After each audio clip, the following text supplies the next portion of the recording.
Hello, investors. Thank you for taking the time to listen to our presentation today. My name is Ken MacLeod. I'm the President and CEO of Sonoro Gold Corp. First, I'll introduce you to our management team, starting off with John Darche. John joined the company in 2018, and he's been a driving force in raising capital for the company and moving the projects through the exploration phase as rapidly as possible.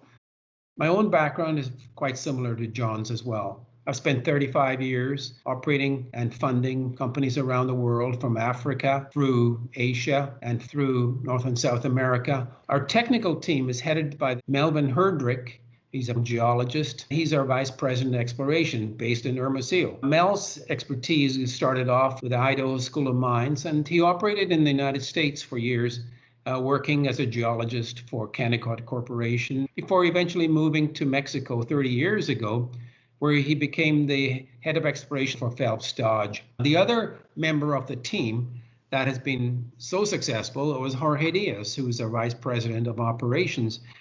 He's a Mexican citizen, educated at the Colorado School of Mines, and he's over 35 years experience in the design, development, construction, and operation of gold mines in northern Mexico, most of which were open pit heap leach mines.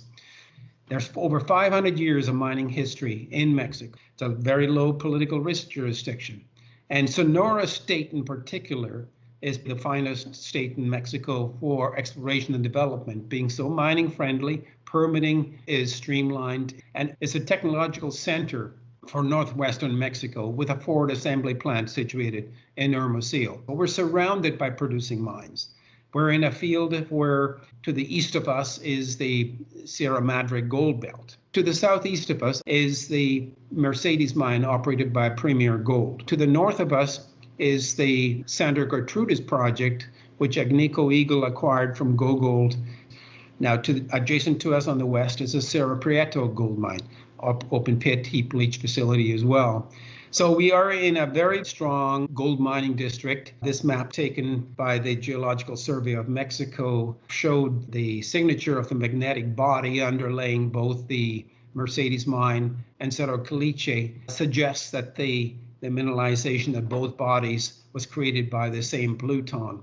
Over the past 2 years, the drilling that we have been doing has been mainly focused on the shallow down to 70 meters of true depth. And that was to investigate the potential for large-scale, low-grade, but high tonnage, open pitable, heap leachable operation. And we've been very successful in taking the project through to the stage it's at now. Underneath the shallow, lower grade resource in this epithermal model here, we're contemplating the potential for finding the higher grade vein zones that underlay the low grade zones near the surface. Our plan is to do a two-phase drilling program. The first, continue with the drilling of the shallow zones to keep identifying major mineralization near the surface, but also to go a little bit deeper.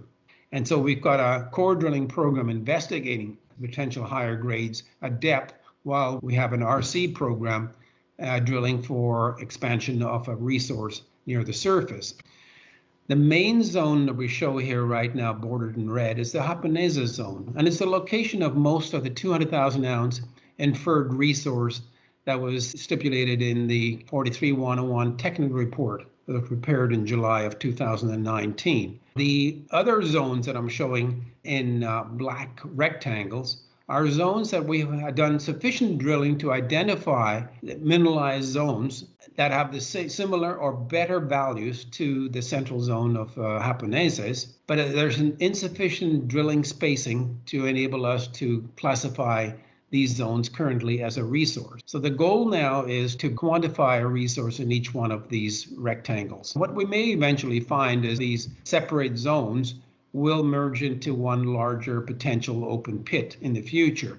By December of 2020, we fully expect to complete over 4,000 meters of core drilling and 7,000 meters of RC drilling. Also in November of 2020, we fully expect to submit the application for a mining license in an updated 43-101 that will also be complementary to the preliminary economic assessment, which we anticipate should be ready by the end of February of 2021. The anticipated date for receipt of the mining license is April of 2021, which will then enable us to start the mine construction at that time, with a view to being in production in the final quarter of 2021.